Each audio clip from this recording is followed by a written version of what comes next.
Hello, everyone. Welcome to a bonus episode of How There Is a Name to Our Podcast. Josh, what's our podcast called? Where there's a Willis, there's a way. Yeah. See, I was testing you all along. The real tests were the podcasts we found along the way.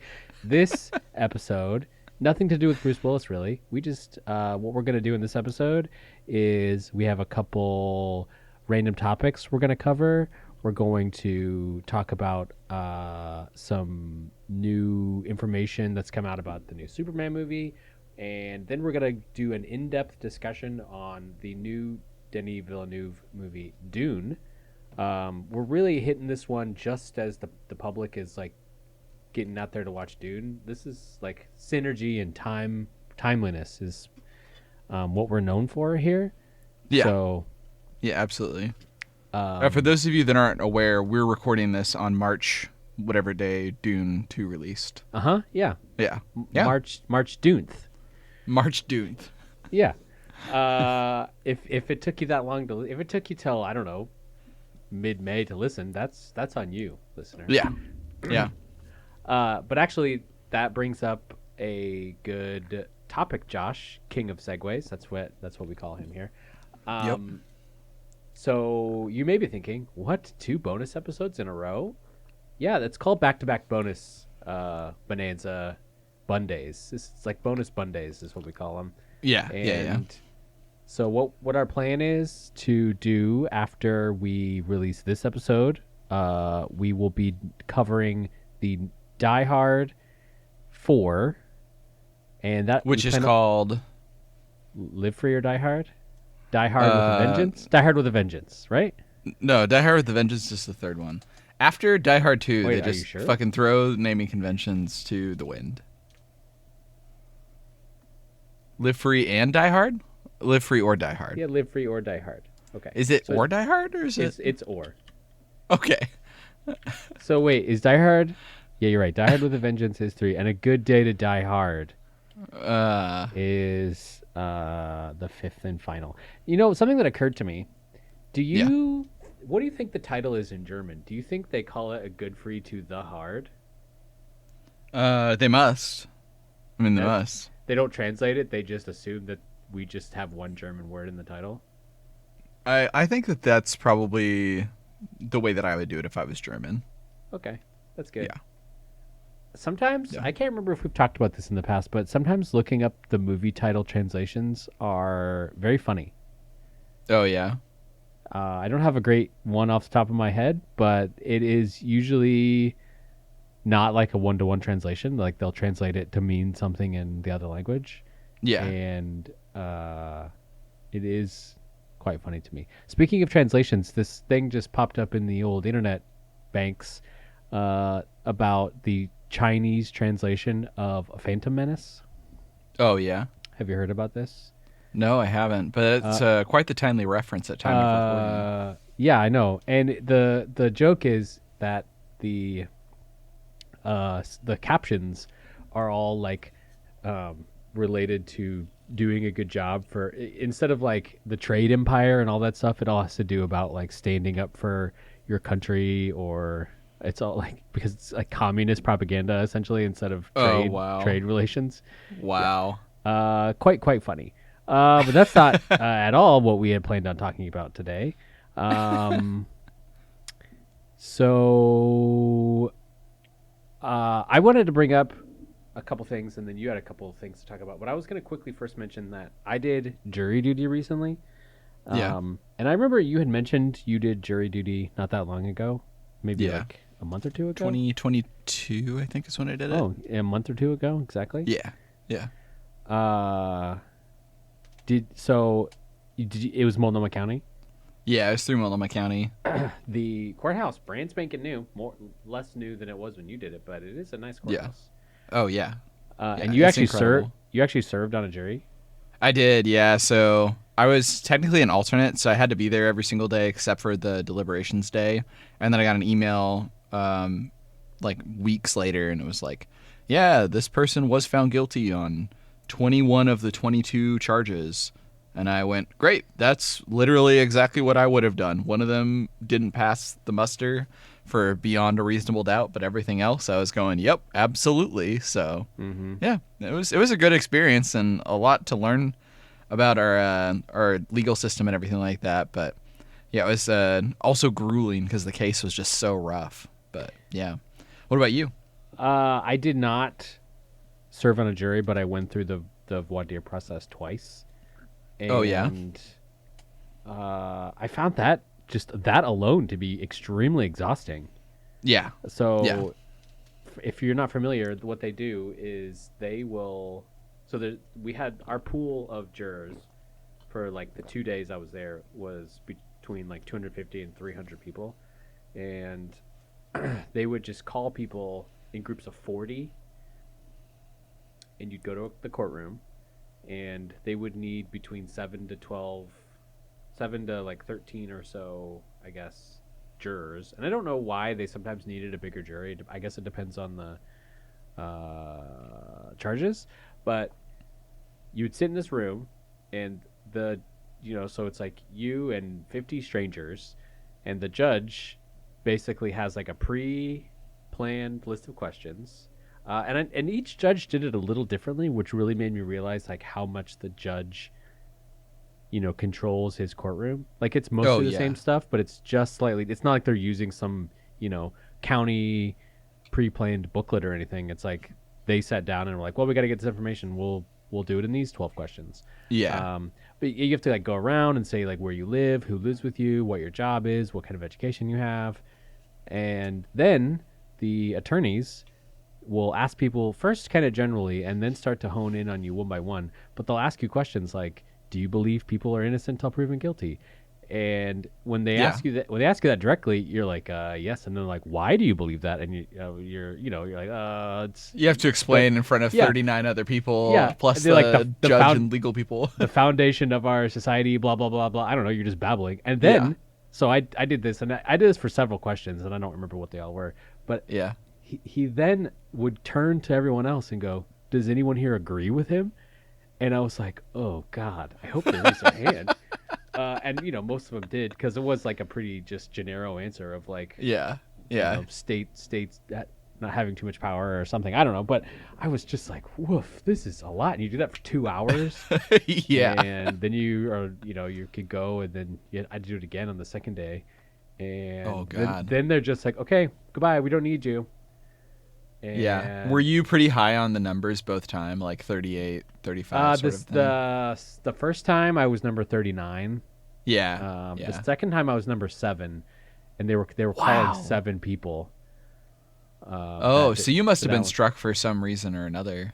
Yeah, and what's interesting is, people were telling me before doing this, like, oh, if you don't want to serve on a jury, act super interested. Or like everyone was giving you like your tips and tricks or whatever.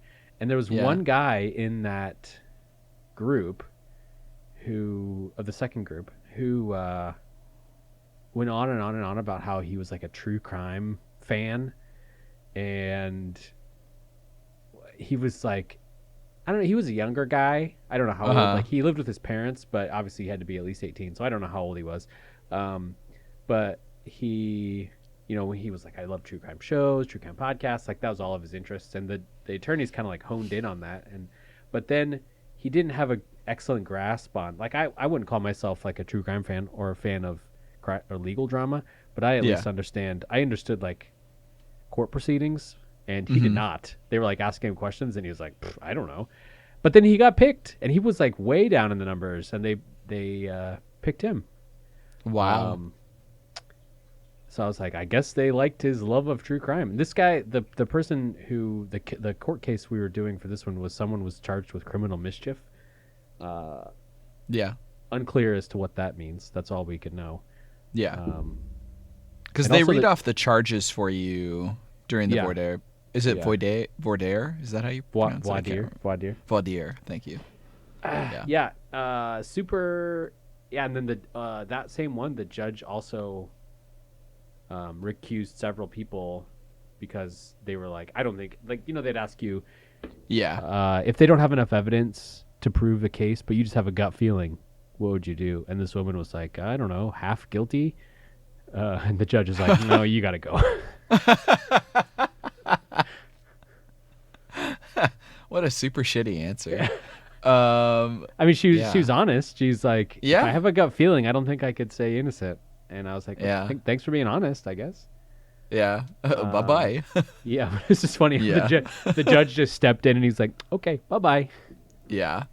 When we were doing the one that I was a part of, they read off the charges for everybody, and it was, like I said, it was 22 charges, including like sexual assault of a minor and a bunch of other really, really tough things. And the judge was like, I need everyone to think to themselves if they can judge fairly, or if they have a situation that they've experienced or the close loved one has experienced that would cause them to not judge this person fairly based on the merit of the case. And they're out of the like 40 people, I seem to remember there being like 15 people that raised their hand asking to be excused because of that. And I was just like, Jesus Christ, what a sad sort of state of our society and the people that live in it and everything. Did you? So you only did one year once, and that was the one you got picked for? Exactly. Yeah, and I was pretty high on the numbers too. And I think that me being a poli-sci person, typically they don't want somebody who's like a legal expert or a poli-sci person just because they can be a little bit annoying. You don't tend to want somebody who knows about jury nullification on a jury. Mm-hmm. So if you don't want to ever be selected for a jury, or if you do want to be selected for a jury, maybe don't look up jury nullification. But yeah, it's interesting, and I had a remarkable time with it.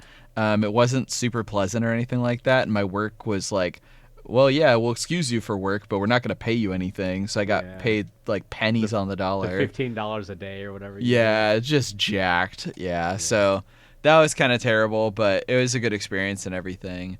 One thing I was going to say too, just for anybody who's out there listening and you haven't been selected for jury duty yet, or you don't know what you'd do if you did get selected, the thing that I would really encourage you to do, and somebody else pointed this out to me, is that the people who will take on jury cases, jury duty, are the people who are oftentimes older, have nothing better going on, and are well off economically. And if you are somebody that doesn't fit into all three of those boxes, you kind of have a duty to show up and bring outside perspectives. A poor person is going to have a different look on certain crimes than a person who's really, really well off. A younger person is going to have a different perspective on crimes than somebody who's older. And it's important as a part of the process to be there and be honest with how you feel about everything and answer truthfully, but don't try to dodge it. I would encourage you not to try to dodge it, because I think that society benefits when regular people continue to be a part of the process. So anyways. Really well said. Totally agree. One other thing I was going to mention is you really see how equalizing it is. Like they spend a lot of time telling you how important it is, jury duty is, like over and over and over and over again. You know, you watch videos, they come talk to you. Each judge reiterates over and over and over again how important it is. And part of going around and everyone saying like where they live, what they do, you know, what their job is, you can see, you know, you have people. There was like one guy who was like an executive with a master's degree, you know, worked in like a high-powered job. Another guy had like some homeschooling, like that was his education. And you know, they're both sitting there in the same seat with the same level of power. And it was cool. But I was not prepared for it, just how emotionally exhausting it was, and I didn't even serve on a jury. So anyway, good stuff. Yep. Oh yeah. Cool.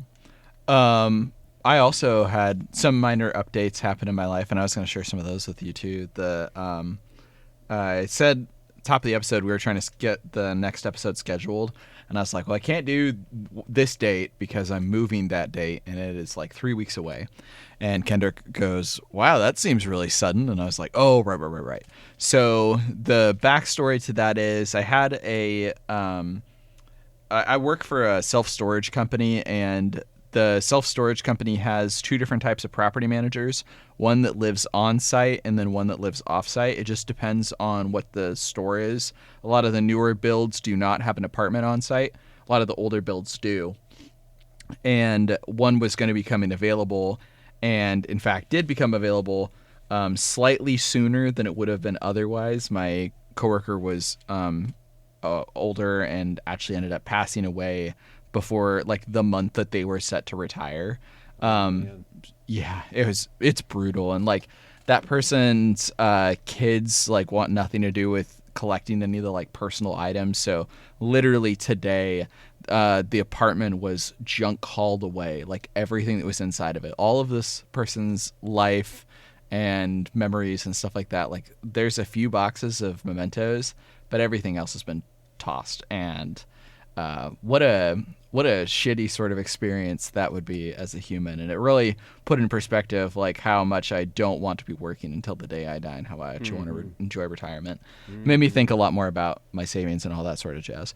But regardless, I'm moving. I'm going to be living on site. So still in a job that I don't necessarily 100% love, but I'm fine with.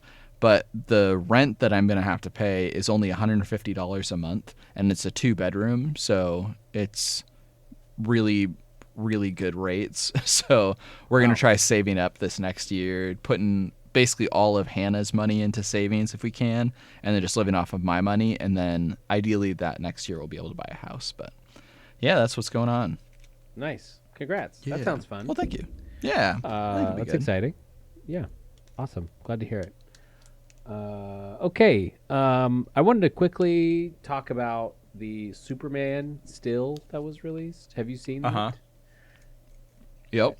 Yeah. Oh, yeah. So we've talked off and on this here podcast feed about our feelings about superhero movies. And I know that you've mentioned that you are more of a DC fan. I think I would say traditionally I'm probably a little more DC fan, though at this point I don't know if I would say, I prefer one over the other. But I am excited about the James Gunn Superman movie. What are your feelings after seeing this image? I mean, I'm kind of with the rest of the internet on the suit looking a little bit too loose. I'm excited that they went without the underpants look. I think that the underpants on Superman look bad. And I like that they just went for like more of the blue suit sort of style. But he looks great as Superman. He totally checks those boxes for like the kind of stereotypically masculine, well-defined jaw, that sort of character that I think of when I think of Superman. So I'm excited. I think it's probably going to be a lot of fun. We're going to see, like, one thing I'm a little bit worried about is how many other characters are in this movie. Like Hal Jordan is in this movie. I think Plastic Man or Elastic Man or Mr. Stretch or Dr. Slinky or whatever. One of those guys who can stretch is in it too. The knockoff Mr. Fantastic? Yeah, exactly. I'm looking up the cast right now. Anthony Kerrigan is in this show. Wow. Mm-hmm. As Metamorpho. That can't be who I'm thinking of. Who am I thinking of? I'm excited. Mm-hmm. I don't really know anything about this David Corn Sweat person who's the actor playing Superman. I have seen Pearl, which he was in, but otherwise I don't think I've seen anything. I'm really excited for Nicholas Hoult to be Lex Luthor. I think that's going to be fun. Yeah, me too. I love him. Mm-hmm. I think the image itself looks kind of goofy. Going back to the actual image of the James Gunn Superman. Just him sitting there pulling his boot on. Just, I don't know. That just idea seems silly. Like, would it like a rock in his shoe or something? Like, is he taking it off? Maybe. Is he putting it on? Maybe. And I've seen the background edited so many times. I actually don't know what the legitimate background is supposed to be.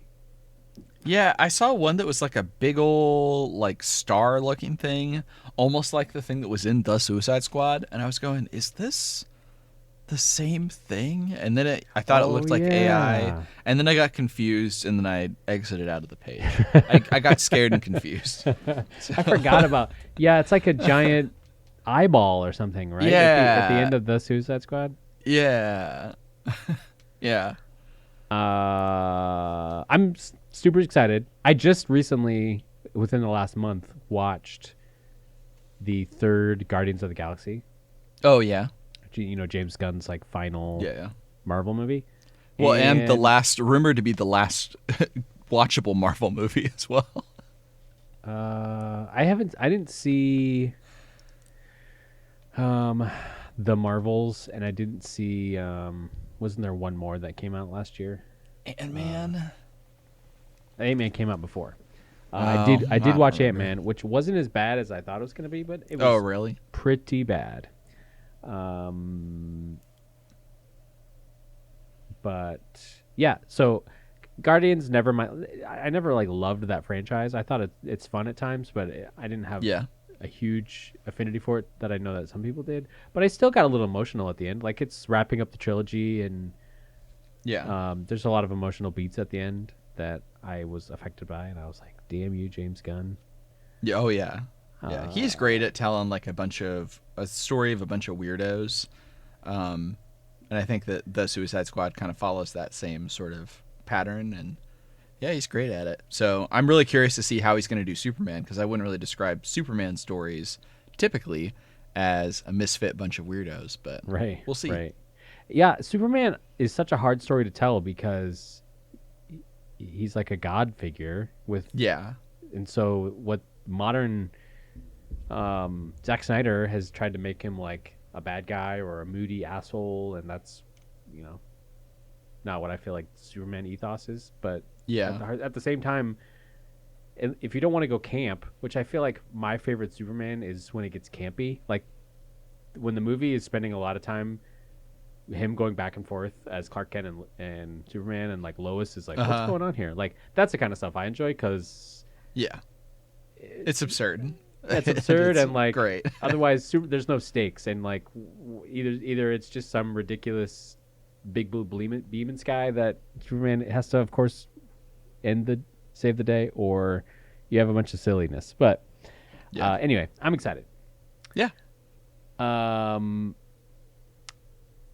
one last topic I wanted to talk about before we get into our Dune discussion, as it's called, is Yeah. this Kendrick Lamar and Drake rap beef. Uh-huh. Now, I'm gonna be the first to say that I don't follow beefs in general. I'm a vegetarian. I don't eat. Yeah. I Right. don't eat That meat. makes sense. I don't follow any beef anywhere. Uh, but I'm in a Slack group, and they are it was formed originally around a movie podcast, so it is like I don't know 2,000 to 3,000 people maybe, and it's mostly all film related discussions. Yeah. There is Yeah. a gossip channel, and it is mostly Taylor Swift gossip, and I actually don't read it very often because I really don't care about Taylor Swift gossip. Yeah. Yeah. But unfortunately, when I made my Slack account 7 or 8 years ago by now, I foolishly made one of the highlight words my name. And it has made me constantly go over the last week. Oh, someone is messaging it. No. Oh, I got a new message. Oh, no. Uh-oh. Oh, this person no. And now people are actually starting to apologize to me, which is doubling up the amount of times my name gets pinged. And to make it all the worse, I can't figure out how to undo the highlight word setting. Slack has changed its Oh. configuration so many times that now I am lost and I can't figure out how to turn it off. So that's my comedic anecdote about the Kendrick and Drake beef. I, of course, Team Kendrick. Uh-huh. Yeah. Oh, yeah. For obvious reasons, but For obvious non-obvious reasons. non-obvious reasons is that he's the better artist, so he's gonna have the better diss tracks. But I haven't actually listened to any of the diss tracks. Have you? Yeah. Yeah. I listened to whatever the Drake one was that came out right before the two like absolute bodies that Kendrick Lamar did. So Kendrick Lamar did Not Like Us, which is a certified banger, 10 out of 10, no notes. And then Meet the Grahams is crazy as well, and that came out just like less than 24 hours before that one. And then I heard whatever the Drake song was that was before that, and that one was also pretty good. But I'm not a huge Drake fan at all, and I don't know if like Kendrick has at this point been accused of Kendrick Lamar has been accused at this point of beating his wife, and if he did that, obviously I don't like him and I wouldn't I wouldn't support him. But so he's not totally clean. But Drake, on the other hand, is a open secret, pretty well known for being a pedophile or somebody that associates closely with pedophiles, and I am excited to see somebody get bodied over that. Mm-hmm. So, yeah. Yeah, it's like one of those things where there's a lot of allegations and serious allegations, and I doubt we're going to see it go to trial. So, are we ever going to really find out the truth? I don't know. I have no idea. Well, and did you hear that one of Drake's bodyguards just got shot recently? Yes. I saw that headline that he got shot, and then also The Weeknd was somehow involved. Yeah, it's like The Weeknd's manager or something like that is somehow connected to it. I don't know. I'm really unqualified to talk about all this stuff. I just like the song Not Like Us. We need someone to email us and let us know the real lowdown. Yeah, what's but in the meantime, the real deal? Yeah. Yeah. Put some chicken in our beef. Okay. Well, with that, let's talk about Dune. Something we are qualified to talk about. Yeah. Dr. Dune is what they call us. Yeah. So what I'm thinking we'll do for this discussion is we will give our overall non-spoiler thoughts on Dune, both as like a franchise and specifically the Denis Villeneuve movie. And then I want to talk, then I think we should talk a little bit about, or do you want to talk about non-Denis Villeneuve stuff first? Yeah, I think we'll get that out of the way. It'll be a lot shorter for the most part, unless you have just a ton of shit to say about the Sci-Fi Channel adaptations. I don't. So I guess we can briefly mention it. So Dune was originally written many years ago. 1968. When I look up Dune, it just says it's set in the year 10,191. That's actually not even true, though. It's 10,991 years after the start of like the space age. So, yeah, which is, or after the start of. According to Audible.com, it says 20,000 years from now. Yeah, 20,000 years from now, basically. Yeah. So it's 10,191. Anyway, written in the year of our Lord, 1965. Oh, okay. By Frank Herbert, actually inspired by the Oregon Dunes, and along with the war in the Middle East and psychotropic drugs. But after coming out in 1965, there have been several attempts to bring it to screen.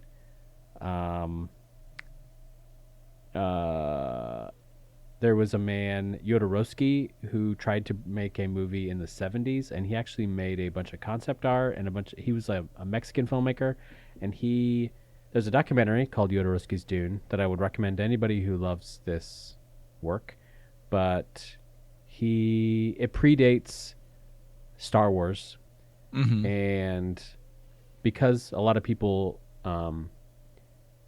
you can link Star Wars as being inspired by Dune. A lot of people were sad that this version of Dune wasn't released because the fact that it would have come out before Star Wars would have really emphasized Star Wars is just a riff on Dune. But the movie was never made for a whole bunch of reasons, and it actually, this documentary goes into just the wild story of everything that went on and his vision for it. And then in 1984, David Lynch tried, well, and I guess you could say succeeded, and made a version of Dune. And he just made a single movie, and it is often considered David Lynch's worst movie. I watched this movie when I was a teenager, I think. Yeah. And had no idea what was going on. I don't think I had read the book yet. And I was extremely confused. I just was like, Patrick Stewart is in this movie. I guess I better watch it. Very confusing. Yeah, it's also got like a 80s grossness to it. Mm-hmm. Like all the puppet practical work, it's just so disgusting. It's kind of hard to watch. I've been meaning to go back and watch it, actually, since now that I've read the book and seen the Denis Villeneuve versions. But I haven't seen it in probably almost 20 years. And then there's also a Sci-Fi Channel miniseries that came out around 2000, I think. Yeah. And I've never seen that. I think you can find that on YouTube, actually. So if you're interested, you can go check that out. Have you seen either of those? I watched part of the David Lynch one, but I was sick and feverish, and I had to turn it off because I was like, because of no Dune, way. or Jury's still out, actually. Sorry to mention jury stuff again, but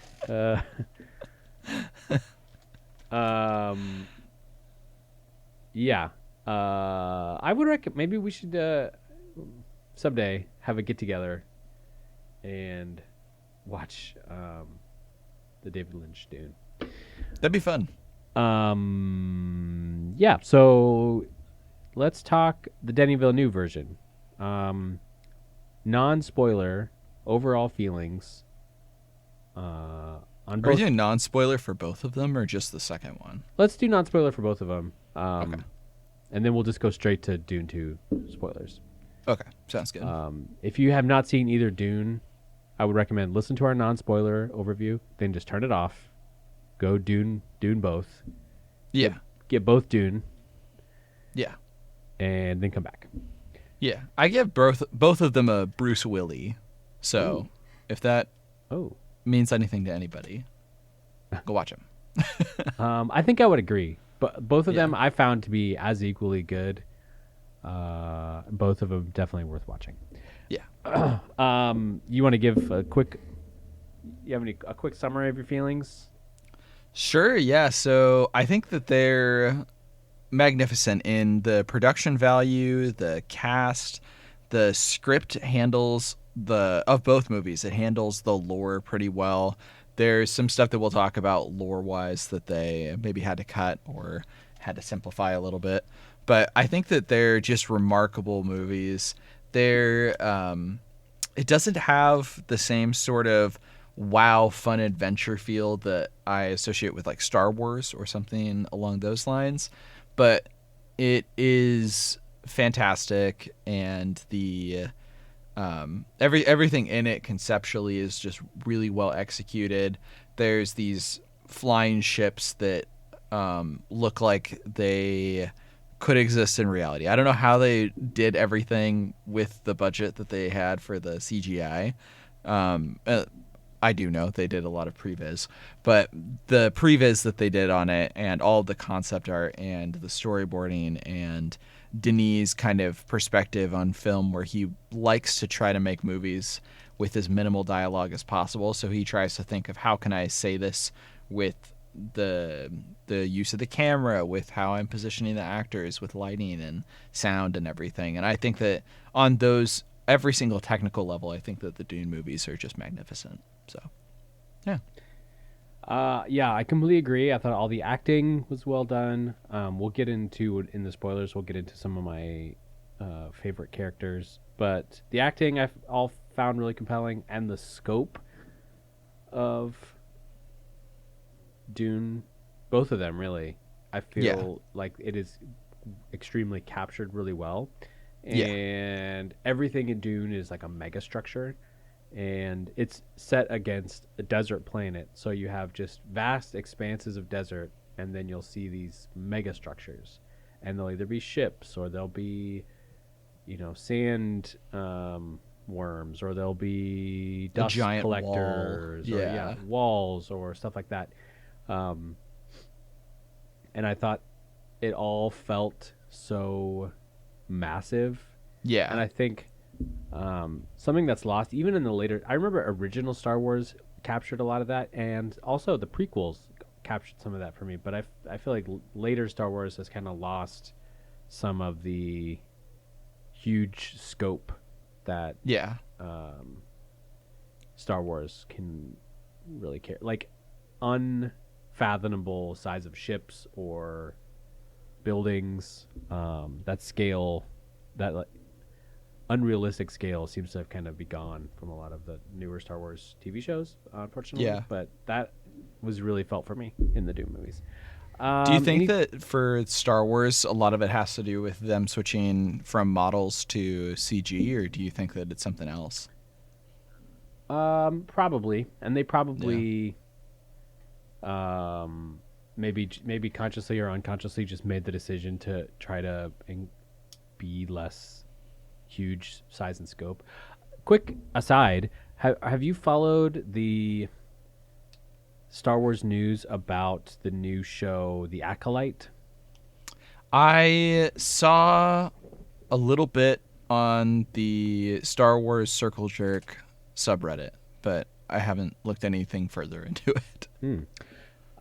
So a couple things, and I don't have these quotes in front of me, so I hope I'm not speaking out my acolyte, if you know what I mean. But the showrunner, I believe, was quoted by in an interview as saying that she wanted to avoid using the volume. Oh yeah.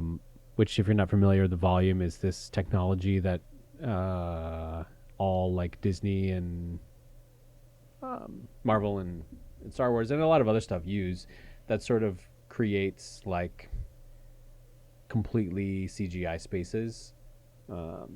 So when you watch like The Mandalorian and it looks like they're walking around on a planet, they're walking around on like a CGI stage essentially. Yeah. So that's called the volume. And when it first came out, it was really exciting, and then everything used it, and now it feels really sterile. So the fact that this showrunner is like, I'm not going to use the volume, and I was like, wow. Not only is that kind of mind blowing that they're going to come out and say that, but it's also really exciting. Yeah. That plus Carrie Ann Moss being in the show, I'm pretty stoked. That is exciting. It hasn't been on my radar at all. I'm still working through Andor, which also didn't use the volume, or didn't use it that much, I guess.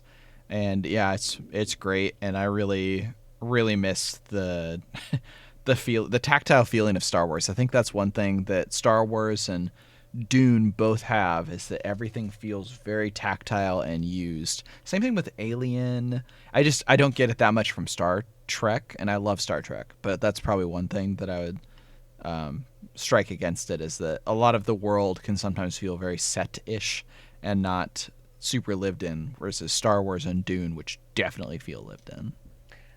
And Star Trek always like chose as a style to be all touchscreen based, starting with Next Gen, and really just leaned into that to be like almost, they're not even, you can't tell what they're doing. They probably don't even, the actors probably don't even know what they're doing. They're just sort of like waving their hand on the screen, and some stuff's animating, which really removes the tactile feeling. But I think that's like the choice they made for the style. They're going for. But anyway, Dune. Anything else you want to say about Dune before we dive into spoilers? I think it's great. You should definitely watch them. They're on HBO, or you can bug me and I'll buy it on Blu-ray and let you borrow it. So, is Dune 2 out on streaming? I don't believe so, no. So I retract my earlier comment. Actually, it might be out on streaming by the time we actually get this episode published. Yeah, I feel like it's got to be soon.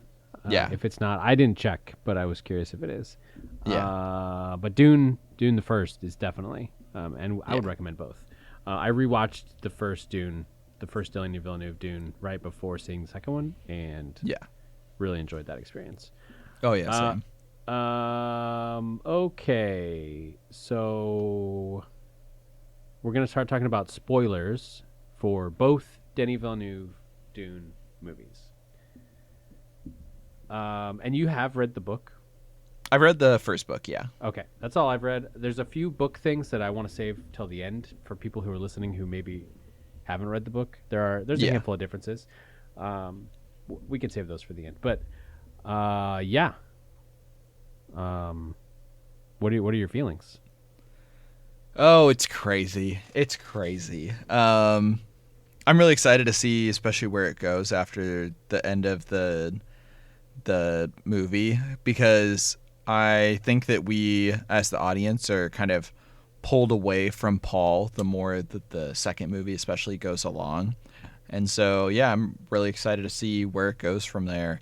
I was pretty shocked when I watched the first movie, seeing so many well-known actors just their characters just die. The first movie, almost half of the main cast, if not more, die by the end of that movie. And it's just interesting watching the second movie and seeing all of that space get filled in by these other characters like Stilgar, and you get even more Gurney, and Chani gets some more, a lot of room to grow and be a character in her own right and everything. So, yeah, I liked it a lot. What about you? I completely agree. What did you feel? So one thing I thought before these came out was I was surprised it was being made into two movies because the book Yeah. is not that long as far as books go. Hmm. It's not. It's probably 300 pages, 350 pages. I'm not sure, but it's not. It's not as epic as a lot of other classic sci-fi epics are, which 1,200 pages or more. Yeah.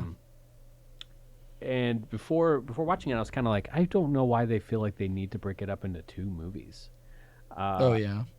On retrospect, though, I feel like there's no way it could have been one movie, and that's probably part of the reason the David Lynch movie has so much working against it is because it has to pack in all the backstory, all the lore, explain everything, set everything up, then tell a story.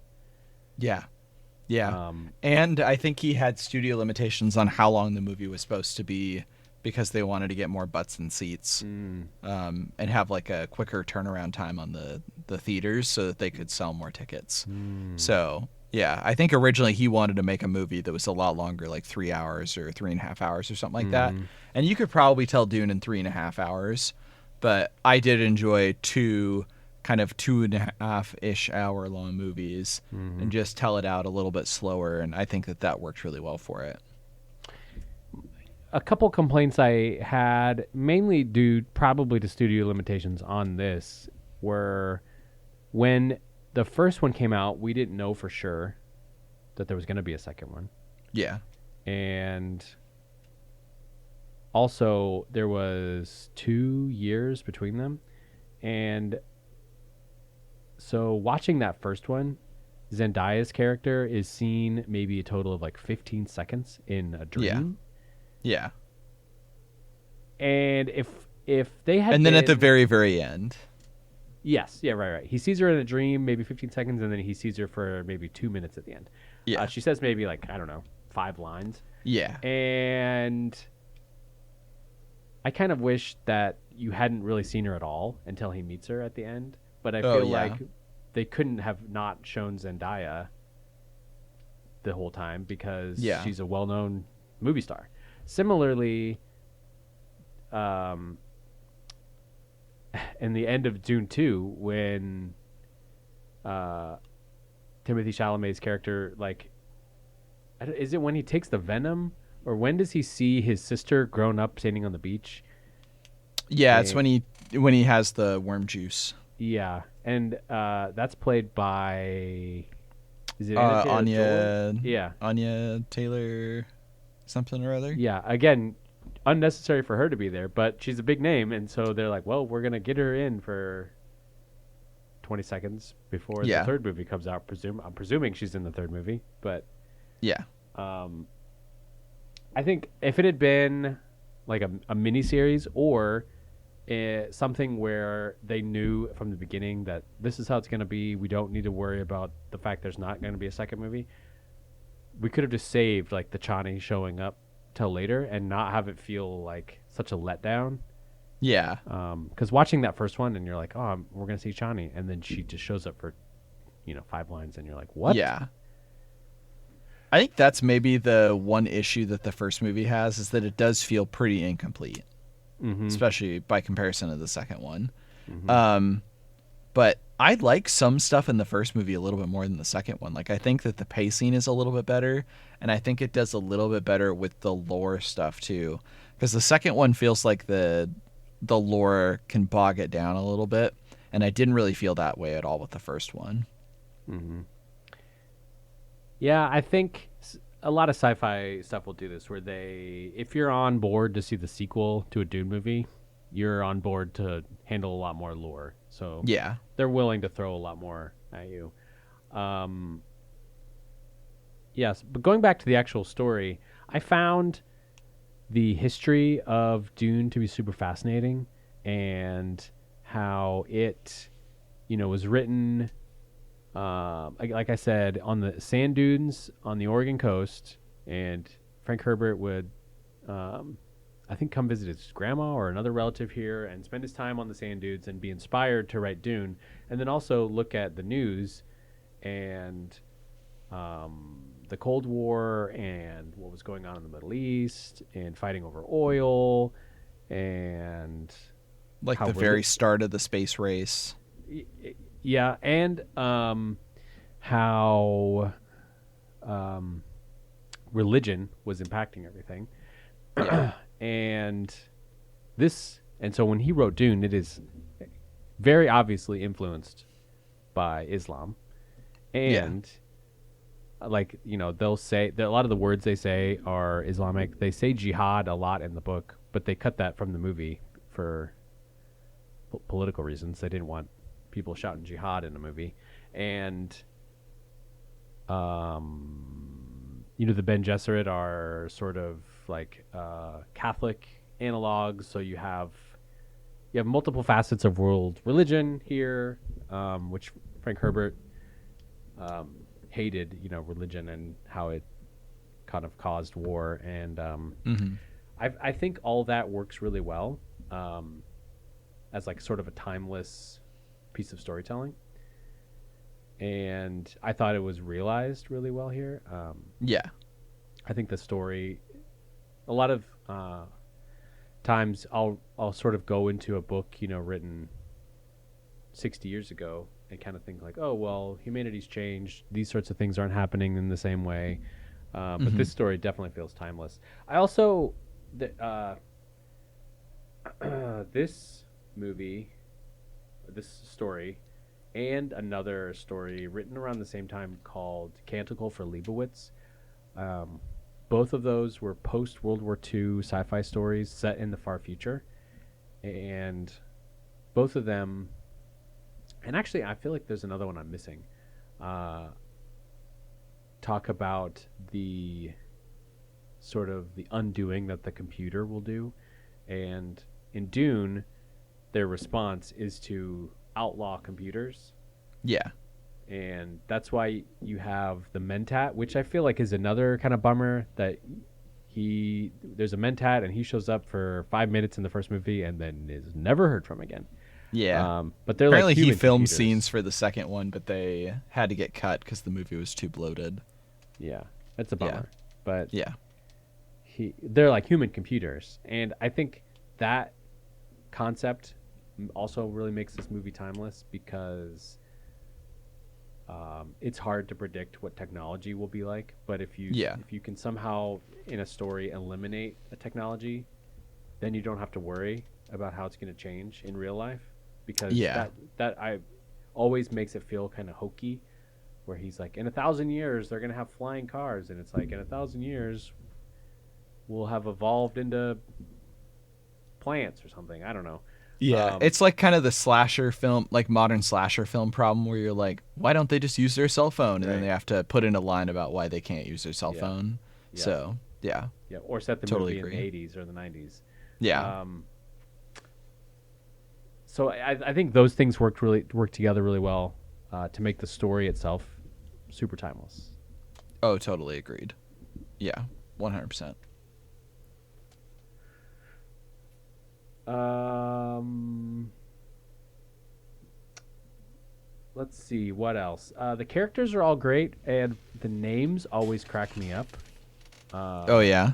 Like Duncan, Idaho, is quite possibly the coolest name, and also the fact that the lead people are just someone named Paul and someone named Jessica. Like, Yeah. here we are, 20,000 years in the future, and Paul is our Messiah. Yeah. That to me is also really funny, but I thought that Jessica, Paul's mom, the actress Jessica, Rebecca Ferguson. Yeah. I really liked her performance and her like descent into madness. And, Oh, yeah. Also, I love the voice, the concept of the voice, and how Yeah, it's it's used really, and really how well it's portrayed. executed. Yeah. Yeah. I don't know. Do you have anything else you want to say about the Denis Villeneuve epic Dune series? I don't know that I really have too much more to add other than what we've said before, but I cannot recommend them enough. I think that they're just amazing pieces of film, and I'm so glad that enough people are seeing them to where they're able to make money and keep making them. Yeah, I know. As long as yeah. Zaslav doesn't shut down WB. We'll have to Dude. save a different time to talk about the potential implosion of Paramount. Oh yeah. And possible acquisition by Sony or Skydance or who is the other Apollo company? or something like Oh yeah. Was WB possibly going to try to buy him too? that. Yeah, that's what reminded me is I think Yeah. WB was also going to sell off some stuff and potentially buy parts of Paramount. Basically, from what I've read from the trades and other news sources, the potential buyers were the kind of like venture cap firms that would buy things and sell them off for parts. So Yeah. I'm not excited, but a lot of those bids have fallen through, so I don't Yeah. actually know what the current state is, and I don't want to speculate, but Yeah. we'll save that for a different time. Anyway, we definitely recommend Dune. I did want to have a little chat about the book and the differences, so we'll spoil the first Dune book. I've not read any of the other books. I Yeah, will also I'm- say that the movie ends on sort of a cliffhanger as to what the third and final planned Denis Villeneuve movie is. And without having read any spoilers, I kind of get an idea for where it's going. And I don't know if you want Yeah. to talk about that or not, because it could potentially be a spoiler, but it's speculation. So I don't know Speculation too on a much. 55-year-old book. Yeah. Yeah. So the main differences in the book are the Paul's sister is born well before the final conflict happens, Yeah. to the point where she's like a 6-year-old or something. I mean, she's a capable person. She's 2, but she has super brain power because of the worm Yes, juice that her yes. mom had. I when thought she was also. pregnant. I thought she was more. I remember her being more physically adept. That's why I thought maybe she was 6, because she kills the Duke at the end, right? Yes, she does. Um, Yeah, she's legit too. It's so weird. Yeah.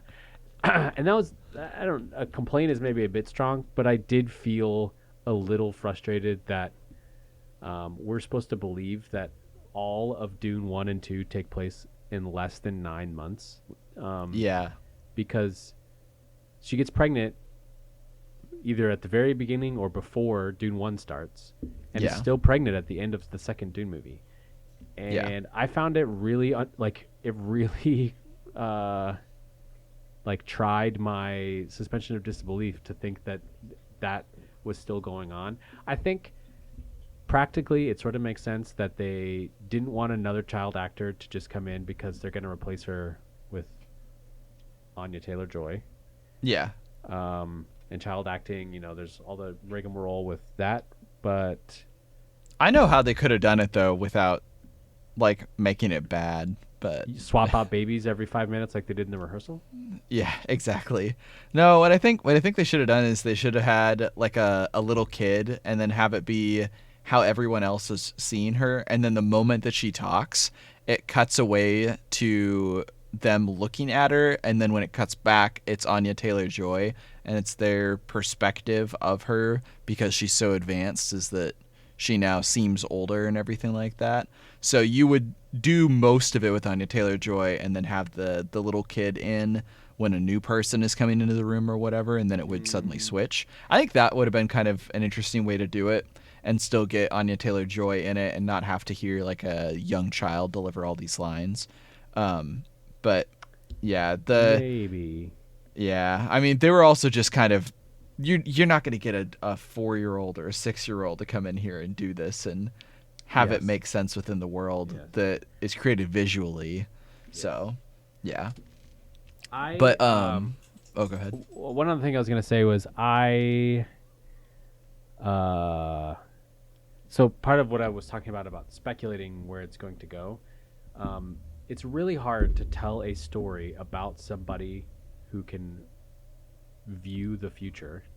Yeah. And they explain, I don't remember how in detail they go in the movie, but they explain sort of that the way that they do faster than light travel is they have these people who are addicted to spice, and by taking the spice they can envision like all branches of time, and somehow like use that sort of like transcending time ability and pilot a route that's faster than light. Like that's their sort of workaround. They like fold space time or whatever. Yeah, because they can sort of like be outside of time. So by taking the worm juice and all the spice and everything that Paul has done, and all of his Ben Gesserit training, he can see the future and understand like the path that gets him there.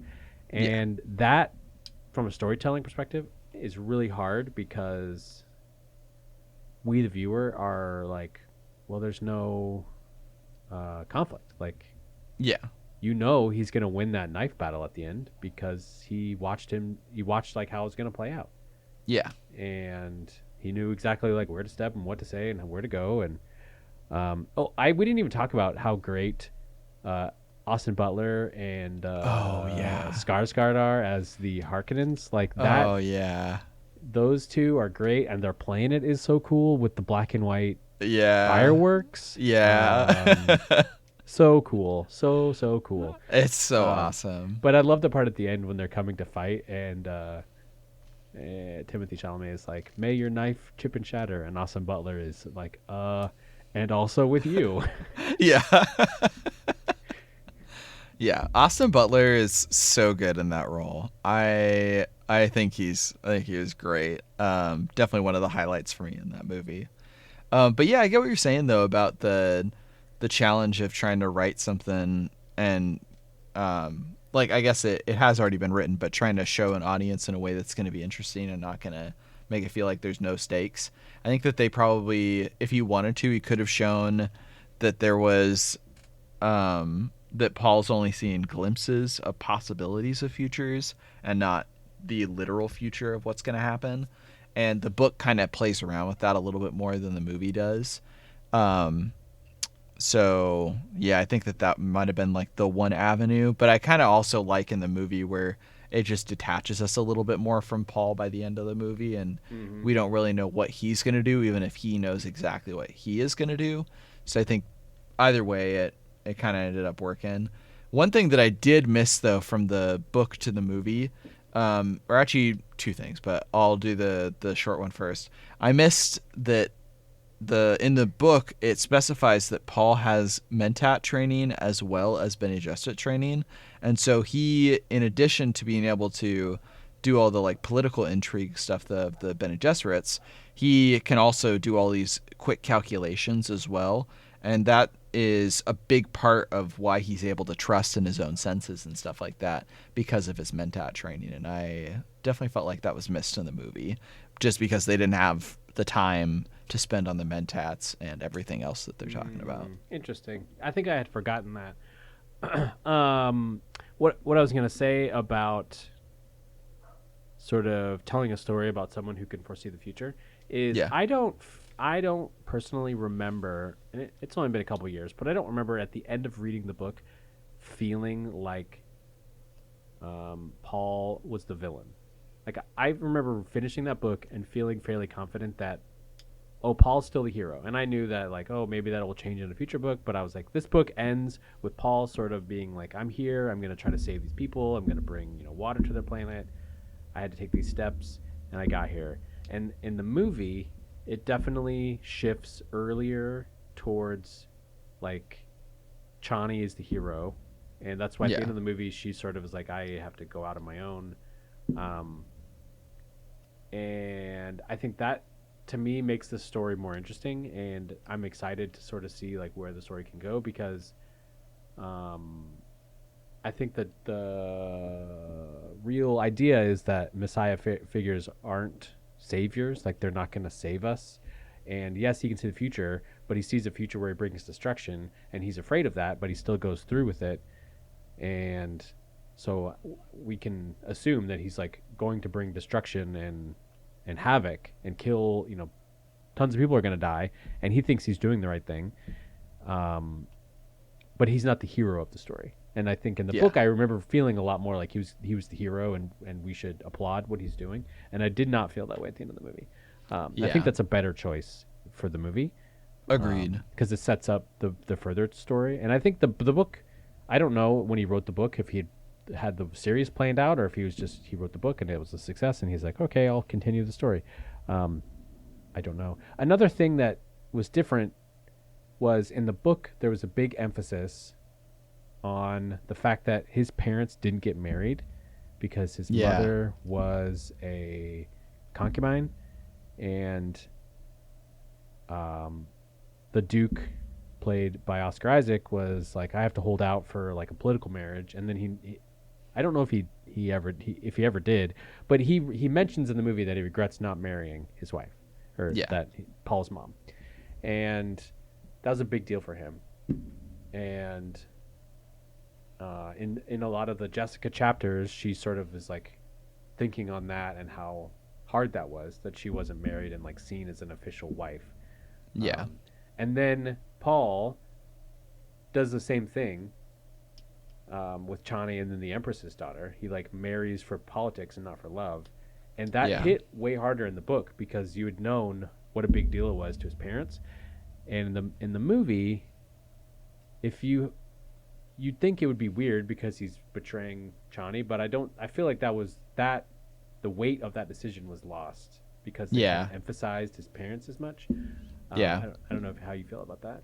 I feel the same way, and I think that more broadly, because Denis doesn't really have an interest in, specifically in dialogue, he's more interested in the visual parts of the story. And he said that. I'm not putting him down for it. That's his preference. I think that the thing that he loses is he loses out on all of the politicking of the book. And that is a big part of it, is the relationships of everybody and how they're all affected by the nobility of these characters and everything like that. And there's a great sequence in the book right before the attack where there's an extended dinner, and you get to meet people who are like on Arrakis and are not connected with the Harkonnens, not connected with the Atreides, but they're connected with the Space Guild. And you're going to meet those people, and you're going to meet pirates and other sorts of characters that add extra levels of intrigue to the rest of the story.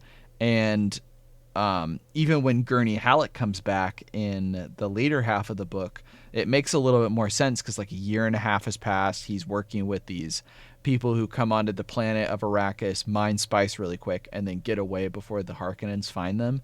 And in the movie, he just shows up out of nowhere. And I think that Denis kind of opting out of the talking stuff, and partially by necessity, because we don't have 10 hours to spend on a Dune movie, but partially just his choice. I think that those sorts of things, like Paul not choosing Chani at the end, and Lady Jessica not being married to Leto, I think those things kind of come off as a little bit less impactful than in the book. And it's just part of the nature of the beast with who Denis is and the sort of movie that he wanted to make. Yeah, I had forgotten about how kind of weird it is that the Emperor is like, oh, shoot, I got to run to Arrakis. Be right back, everybody. And then he just like flies there real quick, and then it's like, whoops, we just got completely demolished. Yeah. Which seems so bizarre in the movie, but makes a little more sense in the books because you understand like how space travel works, and also how again, like the politics of it, like the fact that he had used his shock troop Sardaukar as part of the Harkonnen like retakeover of Arrakis, and so if the other counts found out about that, they would all rebel, and that's sort of like what leads to the civil war at the end. But it's like, I feel like it works pretty well not having without for people who haven't read the book, and if you have read the book, it just adds a lot more context, which I feel like is about as good as you can ask for. Yeah. For sure. Yeah. Okay. Well, Dune, we loved it. Can't wait to talk about Dune 3 someday. Any other final thoughts on Dune before we wrap it up? I'm going to read the second book at some point whenever it becomes available at the library, and I'm sure I'll devote a sentence or more to it in a future episode. Maybe it'll be your sweet treat. It could be my sweet treat, yeah. Or your sweet avoidant, your cavity. Yeah. Am I going to recommend somebody play Baldur's Gate again, or am I going to do Dune 2? Who knows? Okay. Well, thank you everyone for listening. Tune in next time for our discussion on Live Free or Die Hard. Bye-bye. Bye-bye.